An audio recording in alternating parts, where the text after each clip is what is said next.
अञा एम्बुलेंस वारो ना आयो साहब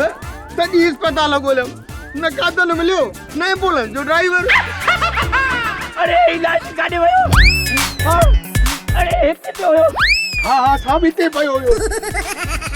लाश हले काॾे वियो साईं साहब लाश खट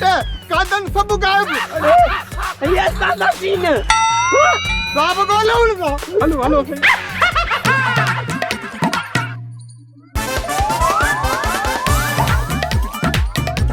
हलड़ी बंदूक तुंहिंजो छक्का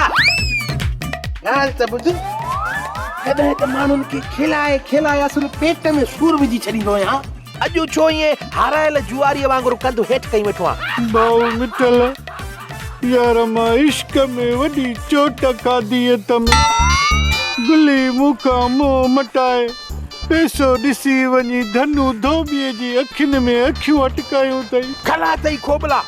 को बि बूथ ॿकरीअ जीअं कई वेठो आहे अरे उथ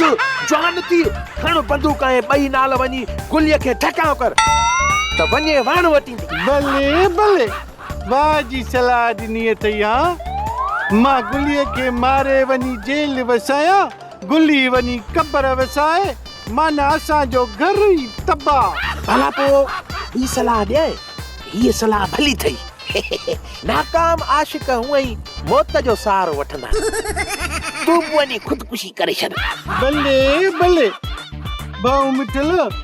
मां ख़ुदकुशी करे वञी दोज़ख जी बाहि में सड़ा गुली वरी वञी धनु धोबीअ सां पीगन में लुॾे न बाबा न मां ईअं हरगिज़ न कंदुमि का ॿी सलाह ॾे ठीकु आहे हे मशवरो आहे त लखनि जो पर तोखे मुफ़्त में थो ॾियां हाणे कन खोले मुंहिंजी ॻाल्हि ॿुध शह पर वॾा छॾाए टोपी सफ़ा निराड़ ते रख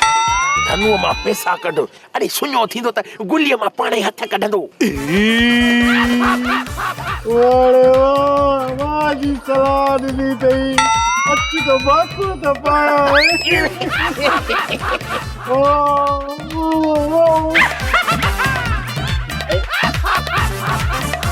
हलड़ी बंदूक तुंहिंजो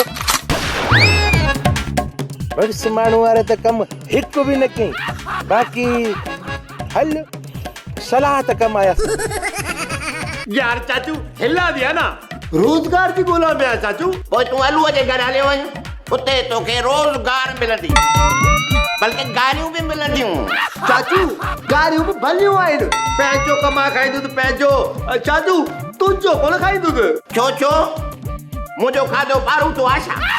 मूंखे त शर्म थो अचे पर ख़बर न आहे त तोखे शर्म छो नथो अचे चाचू हिन उमिरि में गुलीअ तां अहिड़ियूं हरकतूं थो करी अब गुली नथो मरी पुड़ी छो मरां थधो पाणी आयलो सारो सोप सीरियल मशकरन जो गोठ सीज़न 2 जा तमाम एपिसोड्स ॾिसो हाणे HD क्वालिटीअ में विज़िट करियो असांजो YouTube channel Sindh TV HD drama.